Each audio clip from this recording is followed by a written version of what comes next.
Hello guys, तो कैसे हो आप लोग। उम्मीद करता हूँ सब लोग बढ़िया आए होंगे। आपका फिर से स्वागत है हमारे चैनल शार्प जॉब बेसिक्स पर। आज हम जानने वाले हैं कुछ ऐसे म्यूचुअल फंड जो कि डिविडेंड पे करते हैं एक्चुअली में। ठीक है, जैसे स्टॉक्स का तो आपको पता होगा कि डिविडेंड मिलता है उन पे। तो जो डिविडेंड पे करने वाले म्यूचुअल फंड होते हैं उनमें और स्टॉक्स के अंदर क्या फ़र्क है और वो कितने हमें रिटर्न्स दे सकते हैं और वो कैसे होते हैं नेचर में, उनका बिहेवियर कैसा होता है, रिस्क कितना होता है, सब कुछ हम इस वीडियो में जानने वाले हैं। तो अगर आपको इस चीज़ के बारे में जानना है तो वीडियो में एंड तक बने रहिएगा।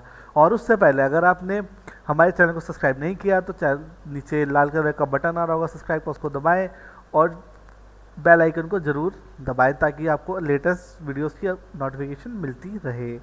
तो जल्दी से टाइम वेस्ट ना करते हुए चलते हैं अपनी वीडियो पर। तो उससे पहले मैं आपको एक चीज़ बताना चाहता हूँ कि यार देखो, मेरे को एक कमेंट आया था कि भाई आप हमेशा ईटी मनी का यूज़ क्यों करते हो। ठीक है, तो बेसिकली ईटी मनी मैंने आपको पहले भी बताया था। तो इसका यूआई सबसे इजी है समझने के लिए, क्योंकि यार अब देखो कोई भी चीज़ हो जितनी कॉम्प्लिकेटेड हो आप बोलते हो यार कौन समझे इस चीज़ को, छोड़ दो। ठीक है, तो अगर भाई उसके लिए स्पेशली मैं बता रहा हूँ। ठीक है, अगर तुमको इसका भी अगर लगता है कि नहीं कि भाई ये थोड़ा लगता है कि भाई मेरे को दिक्कत है, तो भाई तुम्हारे लिए अगर तुम मेरी वीडियो रेगुलर देखते हो तो टिकट टेप एक साइट है। ठीक है, यहाँ पे जाओ भाई, जो मर्जी तुम्हारा शौक हो। ठीक है, जैसे फॉर एग्जांपल टाटा स्टील। ठीक है, तो टाटा स्टील के अकॉर्डिंग हम चलते हैं यहाँ पे। तो ये रहा लिमिटेड, यहाँ पे भाई आओ। ठीक है, तुम जो भी हो। ठीक है, और बेसिकली यहाँ पे आप देख सकते हो ग्राफ एक दिन में कितना ऊपर नीचे कर रहा है। ठीक है, आप उसके बाद ये देखते हो 1 वीक में कितना है, 1 मंथ में कितना है। ठीक है, इसकी क्या है कि मीटरिंग्स, पी रेशियो क्या है, पीबी रेशियो क्या है, डिविडेंड यील्ड कितना है, कितना डिविडेंड देता है, सेक्टर पी कितना है, सब कुछ इसमें दे रखा है भाई। ठीक है, तो बेसिकली आपको अगर यहाँ से जानना है तो भाई बता दो आपको कौन सी साइड अच्छी लगती है, क्योंकि देखो इसके अंदर बहुत सारी नई नई चीज़ें हैं। ठीक है, तो काफ़ी कॉम्प्लिकेटेड साइट है ये। ठीक है, जिसको अच्छे से नॉलेज होगी इस चीज़ के बारे में ऑब्वियस सी बात उसको तो समझ आ जाएगी। जिसको नहीं पता वो भाई सब यही देखता रह जाएगा, पी रेशियो क्या है, पीबी रेशियो क्या है, डिविडेंड यील्ड क्या है, ये क्या है, वो क्या है। तो बहुत सारी इसमें आगे देखो मैं दिखा देता हूँ आपको। तो ये सब चीज़ें भी हैं। ठीक है, कितना मीडियम है, लो मीडियम, रेवेन्यू फोरकास्ट, ये सब तो बहुत सी चीज़ें हैं। ठीक है, अगर आपको तुम्हें यहाँ से देखना तो भाई किसी भी स्टॉक के अच्छे से एनालाइज करना हो तो यहाँ पे आ जाओ टिकर टेप पे। ठीक है, तो बेसिकली हमारा टॉपिक कुछ और था, तो म्यूचुअल फंड के बारे में था। तो म्यूचुअल फंड के अंदर इक्विटी फंड है जो, वहाँ पे मैंने बताया था आपको यार लार्ज कैप, मिड कैप और स्मॉल कैप। ठीक है, सेकंड क्या आता है बायोडाइवर्सिफिकेशन, मल्टी कैप। ठीक है, फोकस्ड, वैल्यू ओरिएंटेड और इंटरनेशनल। ये जो 4 टाइप है ये मैं आखिरी में बताऊंगा। इसका रीज़न है क्योंकि ये अगर आप अभी समझोगे तो आपको ये सब चीज़ें नहीं समझ आएंगे। ठीक है, तो पहले हम इससे शुरू करेंगे, देन हम आखिरी में इस वाले पे आएंगे डाइवर्सिफिकेशन पे। तो बाय सेक्टर और थीम्स के अंदर हमारा पहला वाला टॉपिक था थीमेटिक डिविडेंड यील्ड, जो मैंने आपको शुरू में बताया था वीडियो के बारे में कि इसके बारे में बात करने वाले हैं। तो जल्दी इसको खोल के देखते क्या है ये। तो ये बताता है कि अगर आप इसके अंदर आप इन्वेस्ट करते हो तो आपको 20.93% का रिटर्न मिल सकता है। और इसके अंदर कितने फंड है, 7 फंड है। ठीक है, तो बेसिकली आपने देखा था पिछले में 20 थे, किसी में 25 थे, किसी में 26 थे। ठीक है, इसमें 7 क्यों है तो मैं आपको बताता हूँ ये एक्चुअली है क्या। तो यहाँ पे देख सकते हो टेम्पलेशन इंडिया इक्विटी इनकम फंड। ठीक है, इनकम क्या होता है, इनकम मतलब सैलरी। ठीक है, सैलरी मान के चलो तो भाई ऑब्वियसली बात है एक ही चीज़ है, सैलरी, इनकम। ठीक है, तो जो भी होता है। ठीक है, और यहाँ पे देख सकते हो prudential dividend yield equity fund. ठीक है, फिर इसका आगे कौन सा है, ठीक है, संडरैम डिविडेंड यील्ड फंड, उसके बाद यूटीआई, उसके बाद आदित्य बिरला एचडीएफसी डिविडेंड। ठीक है, एक टाइम पे मैं बता दूं, ठीक है, पर्सनली आपको ये जो एचडीएफसी फंड था बहुत ज़्यादा रिटर्न दे रहा था। ठीक है, बट स्टिल इसका डेटा गायब हो गया। मैं बताता हूँ क्यों, क्योंकि इसकी जो कंपनी थी वो मर्ज हो चुकी है। ठीक है, मतलब जैसे जैसे जिनको दिखा कि भाई नहीं यार इसकी प्रॉफिट हो रहा है, इसको मैं खरीद लेता हूँ। होता नहीं है कि बड़ी बड़ी कंपनीज खरीद लेती एक दूसरे को, तो वैसा कुछ हुआ था इसके साथ। उसके बाद से इसका धंधा चौपट हो गया, मतलब ऐसे कुछ मान लो। तो बेसिकली हम इसके बारे में बात नहीं करेंगे, सबसे ऊपर चलते हैं। ठीक है, तो टेम्पलीशन इंडिया इक्विटी इनकम फंड। ठीक है, तो बेसिकली मैं कुछ भी बता सकता हूँ, कमेंट कर देना किसके बारे में जानना है। ठीक है, और मैं उस पर अलग से वीडियो बना दूंगा, बट स्टिल तो फर्स्ट टॉपिक तो यही है। तो इसके बारे में देखते क्या है ये। ठीक है, तो इनमें और उनमें फ़र्क क्या है। ठीक है, फ़र्क इसमें कुछ नहीं है। ठीक है, है ये भी वही, इसमें भी आपको सिप लगानी है, ठीक है, पैसा बढ़ेगा आपका, ठीक है, सेम चीज़ है। ये कंसेप्ट कहीं नहीं चेंज होने वाला, चाहे जो मर्जी म्यूचुअल फंड उठा लो, सिप हर एक में लगानी पड़ेगी, चाहे लमसम लगाओ चाहे सिप लगाओ, ठीक है, पैसा आपका ऊपर ही जाएगा, ठीक है। पर इसमें लिखा क्या था, आपने देखा था 20% तक इंटरेस्ट मिलता है, ये सब वो सब, ठीक है। तो बेसिकली मैं आपको डिफरेंस ही बताने वाला हूँ कि भाई इनमें और उनमें फ़र्क क्या है, ठीक है। ग्रोथ देखो इसकी कैसे हुई है, ठीक है, चार्ट इसका वही है, सेम ही रहता है ऑलमोस्ट सबका ही, ठीक है। बट अब मुझे एग्जैक्ट मुझे पता है कि भाई देखो जो ऑब्वियस बात है, ऑब्जर्वेशन जितना तुम टेक्निकल बनोगे तुम्हें पता लग जाता है देख के क्या है। बट इस अकॉर्डिंग मैं बता सकता हूँ उसमें और इसमें फ़र्क क्या है। इसकी ग्रोथ मुझे दिख रही है सीधी सीधी ऊपर जाती हुई, ठीक है। उनमें मुझे दिखता है थोड़ा सा नीचे फिर ऊपर, फिर नीचे फिर ऊपर, मतलब कि ज़्यादा एकदम से ग्रोथ नहीं है ना, ज़्यादा एकदम से नीचे आते हैं वो लोग, ठीक है। तो इसमें थोड़ा दिखता है कि ऊपर ही जा रहा है। तो नेक्स्ट हमें इसका भी नहीं देखना ग्राफ के बारे में, हमने देखना है कि भाई हमें प्रॉफिट कितना होगा, ठीक है। इसकी नैव यूनिट पहले देख लेते हैं, 89.19 की है, ठीक है। तो basically 89.19 rupees is like 90 rupees for 1 unit, right. तो 90 रुपये कुछ भी नहीं होते, आप भी जानते हो, ठीक है। 90 रुपये मतलब 9,000 के अंदर आप सीधे सीधे इसके 100 शेयर खरीद सकते हो, मतलब 100 यूनिट्स के आसपास खरीद सकते हो सिर्फ 9,000 के अंदर, ठीक है। 10,000 के सिर्फ लगा रहे हो, 100 यूनिट खरीद रहे हो, ठीक है। एक साल में कितने खरीदे, 1200 यूनिट, बहुत ज़्यादा होती है, ठीक है, अगर देखा जाए।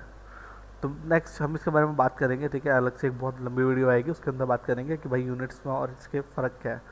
तो हम फिलहाल इसके बारे इंटरेस्ट के बारे में बात करेंगे कि भाई हमें पैसा कितना मिलेगा, ठीक है, मेन तो इस चीज़ पे। तो इसमें है क्या, जो डिविडेंड होते हैं, ठीक है, ये कंपनी पिक करती है, जितनी भी कंपनीज घूम रही हैं इंडिया के अंदर सबसे ज़्यादा जो डिविडेंड पे करती हैं उनके साथ एक होता नहीं कि हम जैसे आजकल इंस्टाग्राम पे देखते हैं कोलैबोरेशन या फिर ये सब वो सब, तो ये इनके अपने फंड्स होते हैं, ठीक है। तो ये 4-5 कंपनियां मिलके या फिर जैसा भी होता है इन सब का मिलके ना एक बहुत अच्छे से ये एक ग्रुप बना लेते हैं जो कि सबसे तगड़ा डिविडेंड पे करता है, उसका एक फंड बन जाता है बहुत तगड़ा कि भाई 4-5 कंपनियों ने मिलकर एक बार में एक इतना बड़ा फंड लिया है, वहाँ पे लोग पैसा डालते हैं, उनको भी इंटरेस्ट उतना ही मिलता है। तो बेसिकली यही सब चीज़ें, ठीक है। बट ये पता है कि भाई आपने सबसे ज़्यादा डिविडेंड जो पे करेगा कंपनी या स्टॉक जो भी होता है, जब डिविडेंड है क्या एक्चुअली पहले हम देख लेते हैं, ठीक है। तो आप बोलोगे डिविडेंड डिविडेंड कर रहा, शुरू से उसने बताया तो है नहीं। डिविडेंड एक्चुअली होता है ये जो प्रॉफिट में से आपको हिस्सा मिलता है, ठीक है। फॉर एग्जांपल आप शेयर होल्डर हो, किसी की कंपनी के शेयर ले रखे हैं, ठीक है, आपने, ठीक है, शेयर ले लिए, ठीक है। अब होगा क्या, आपको प्रॉफिट कैसे हो सकता है शेयर लेने से, या तो उसका प्राइस बढ़े तब आप बेचो तब उसका प्रॉफिट हो सकता है, ठीक है। दूसरा चीज़ होता है कि भाई ठीक है आपने शेयर होल्ड कर रखे हैं, ठीक है, और आपको कंपनी को प्रॉफिट हुआ है, तो जितने भी शेयर होल्डर हैं उनके बीच में वो बढ़ता है। आपके पास शेयर से 1000, ठीक है, कंपनी को कितना प्रॉफिट हुआ है, 1 लाख रुपए का, ठीक है। तो आपके पास 1000 रुपये, तो वो आपको 1000 रुपये दे सकती है, राइट, प्रॉफिट दे सकती है कि नहीं। अगर उसने लाख शेयर निकालने, ठीक है, हर शेयर होल्डर को देना है, तो बेसिकली आपको 1000 रुपये तो मिलेगा ही मिलेगा, क्योंकि आपके पास 1000 शेयर पड़े। तो यही सीन होता है, वैसे एक्चुअली होता नहीं है एक्चुअली ऐसा, ठीक है, वो कुछ परसेंट देती है, जैसे कुछ मान के चलो, ये तो मैंने 1 लाख रुपए की बात की थी, बट लेकिन होता ये है कि शेयर्स के नंबर्स होते हैं, कितने शेयर्स हैं, ठीक है, कंपनी के।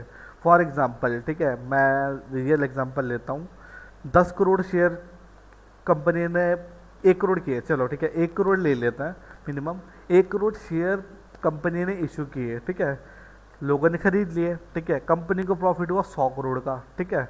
कंपनी बोले भाई मुझे ना 20% ना मैं डिविडेंड पे कर देती हूँ, मतलब कि प्रॉफिट शेयर होल्डर को दे देती हूँ, ठीक है। 20% कितना हुआ, 20 करोड़, ठीक है। तो 20 करोड़ डिवाइडेड बाय 1 करोड़, ठीक है, 1 करोड़ लोगों में 20 करोड़ बचेगा, तो कितना आएगा एक एक को, जितना भी आए मतलब नहीं, ठीक है। लेकिन आप यहाँ पे चीज़ देखो, ठीक है, आपने शेयर्स लिए थे, ठीक है, आपने ना उसको बेचा ना कुछ और किया, लेकिन स्टिल आपको प्रॉफिट में से हिस्सा मिला, उसको कहते हैं डिविडेंड। तो उसी चीज़ को कहते हैं डिविडेंड। आपके पास शेयर्स भी हैं, उस पर इनकम आ रही है, इनकम मान लो एक टाइप की कि भाई वो इनकम ही है कि भाई पैसे दे रही है कंपनी आपको शेयर खरीदने के, तो उससे ज़्यादा बड़ी क्या चीज़ हो सकती है। तो वही चीज़ है, ठीक है, सिंपल सी डिविडेंड उसको कहते हैं, ठीक है। तो इससे ज़्यादा तो मैं सिंपल लैंग्वेज में शायद नहीं बता पाऊँ क्योंकि ऑब्वियसली बात है, शेयर खरीदो उसके ऊपर प्रॉफिट मिला, वो डिविडेंड है, ठीक है। तो अब आते हैं मंथली सिप और लमसम की बात कर लेते हैं, भाई कितने पे कितना मिलेगा, ठीक है। तो यहाँ पे सीधा सीधा हिसाब किताब लगा रखा है, इन्वेस्टमेंट रिटर्न कैलकुलेटर, ठीक है। तो यहाँ पे हम देखते हैं अगर इस वाले फंड के अंदर हम 5 साल तक लगाएं 10,000, ठीक है, तो 4.12 लाख रुपए का अपने को प्रॉफिट मिलेगा, ठीक है। तो टोटल बनता है 10.12 लाख रुपए, ठीक है। एक ब्रेज आ जाएगी मतलब, ठीक है। तो हमेशा मैं कार की बातें इसलिए करता हूँ क्योंकि थोड़े इंटरेस्ट ज़्यादा है उस साइड, तो बेसिकली और कोई रीज़न नहीं है, ठीक है। तो नेक्स्ट हम चलते हैं लमसम की बात करते हैं, ठीक है। सेम चीज़ मैं अगर 10 साल 6 लाख रुपए डाल देता हूँ, ठीक है, 6 लाख रुपए, ठीक है। अप्लाई करते हैं इसको, इसको हम करते हैं लमसम, ठीक है, फॉर 5 ईयर्स। तो 6 लाख रुपए डाला, वहाँ 4,12,000 रुपये मिल रहे थे मुझे, यहाँ 5,72,000 मिल रहे हैं। डिफरेंस है ना। तो बस यही फ़र्क है, 11,72,000, 10,12,000, मतलब ब्रेजा तो आ ही रही थी मेरी, उसका एक मिड वेरिएंट तो आ ही जाएगा इतने में या कस्टमाइज तो मैं करवा ही लूँगा उसको, है कि नहीं।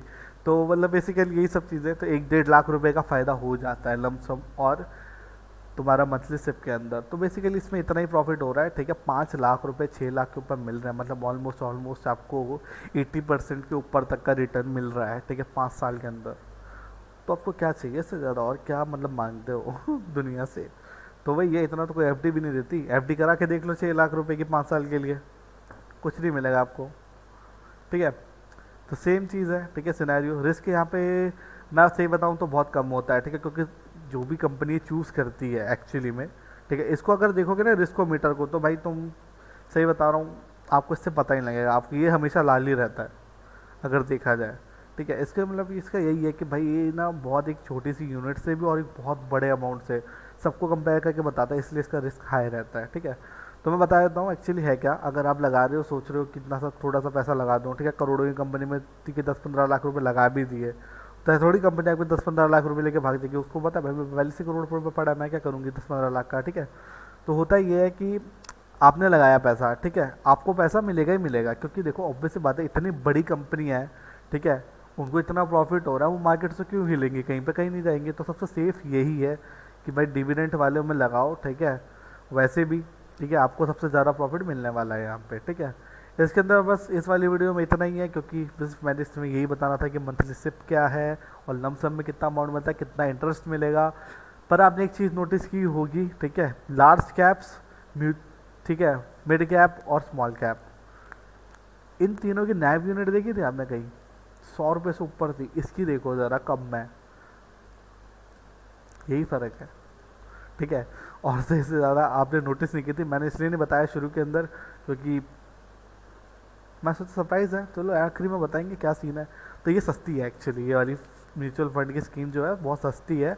अगर आप इन्वेस्ट करोगे इसके अंदर तो आपको शायद ज़्यादा प्रॉफिट मिल जाए। तो बेसिकली आगे आप पे डिपेंड है, आप कितना इन्वेस्ट करते हो, ठीक है, किस हिसाब से करते हो। बट लेकिन इन्वेस्ट करने से पहले अपने फाइनेंशियल एडवाइज़र से पूछ लेना कि भाई ये सही है कि नहीं, कहीं मेरे पैसे डूब तो नहीं जाएंगे, तो उसको ज़्यादा पता होगा इस चीज़ के बारे में, तो उससे एक बार कंसल्ट कर लेना। अगर आपको वीडियो अच्छी लगी तो वीडियो को लाइक करें, चैनल को सब्सक्राइब करें और यूँ ही जुड़े रहें नेक्स्ट वीडियोज़ के लिए। तब तक के लिए टाटा, बाय बाय।